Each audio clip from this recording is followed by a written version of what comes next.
बड़ी खबर का रुख कर लेते हैं और गृह मंत्री अमित शाह से मिले हैं केंद्रीय मंत्री प्रहलाद पटेल। देखिए, प्रहलाद सिंह पटेल जिन्होंने मध्य प्रदेश चुनाव में जीत हासिल की है, चुनाव में जीत के बाद उन्होंने गृह मंत्री अमित शाह से भी मुलाकात की। तो मध्य प्रदेश में सीएम की चर्चा के बीच ये बड़ी खबर है। मुलाकात के मायने काफी अहम हो जाते हैं क्योंकि अभी तक चेहरे को लेकर कुछ साफ नहीं हुआ, लेकिन हाँ, इस रेस में कई नाम आगे जरूर चल रहे हैं। तो प्रहलाद सिंह पटेल जिस वक्त अमित शाह से मिले उस वक्त की तस्वीरें भी हम आपको दिखा रहे हैं। चुनाव में जीत दर्ज करने के बाद गृह मंत्री अमित शाह से मिले हैं प्रहलाद सिंह पटेल।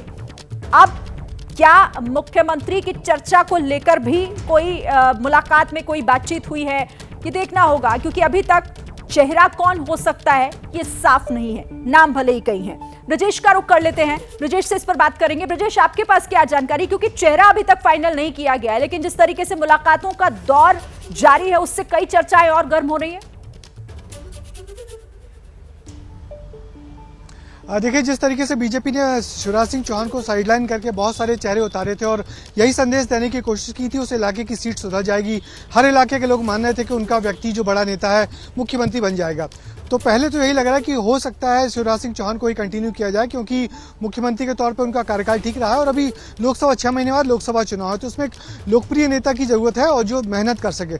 यदि इसके बाद भी किसी को बदलना है तो उसमें अगला नाम प्रहलाद पटेल का ही आता है। वो युवा हैं, यंग हैं, डायनेमिक हैं और ऊपर से वो अच्छी खासी जीत 30,000 से ज़्यादा वोटों से जीत के आए हैं और एक ओबीसी चेहरा है। राहुल गांधी जैसे जातीय जनगणना की बात करके ओबीसी वोट बैंक को कैप्चर करने की कोशिश कर रहे हैं। तो यदि शिवराज सिंह चौहान हटते हैं, एक ओबीसी हटता है तो दूसरा बड़ा ओबीसी बीजेपी के पास है और वो है प्रहलाद सिंह पटेल। प्रहलाद सिंह पटेल चूंकि 9 बार सांसद का चुनाव लड़ चुके हैं, एक बार वो छिंदवाड़ा से भी चुनाव लड़ चुके हैं, तो मध्य प्रदेश का बड़ा नामी गिरामी चेहरा है। बहुत अच्छी एनर्जी है उनमें, बहुत दिल्ली में सभी बड़े नेताओं से उनके ताल्लुक अच्छे हैं, तो वो एक मुख्यमंत्री के तौर पे एक अच्छा चेहरा हो सकता है। इसलिए उनकी भेंट के बाद कयास लगने लगे हैं। बिल्कुल, और इसीलिए ये मुलाकात भी महत्वपूर्ण हो जाती है। ब्रजेश, रहिए आप हमारे साथ।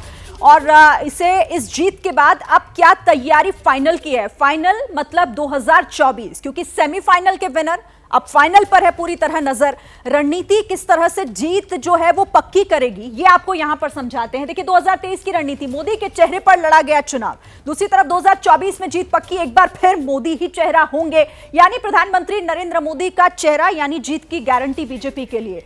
राज्यों में सीएम फेस घोषित नहीं किया गया, कोई चेहरा जो है वो तय नहीं किया गया था।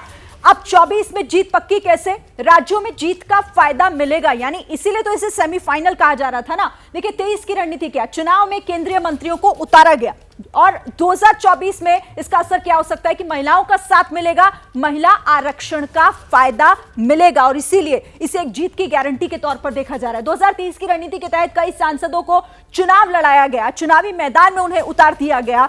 यूसीसी बड़ा मुद्दा, भ्रष्टाचार एक बड़ा हथियार, इसे लेकर जिस तरीके से काम किया गया और इसका जिक्र बार बार किया गया, इसे 2024 की रणनीति के तहत देखा जा रहा है। जैसे ही घड़ी का काटा दोपहर 2:30 पे आए, बबीता जी का दिल सास बहू साजिश के लिए मचल जाए।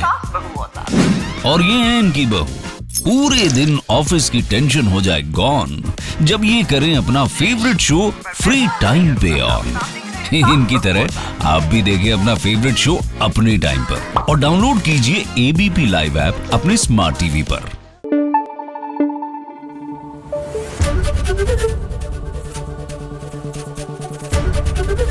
एबीपी न्यूज आपको रखे आगे।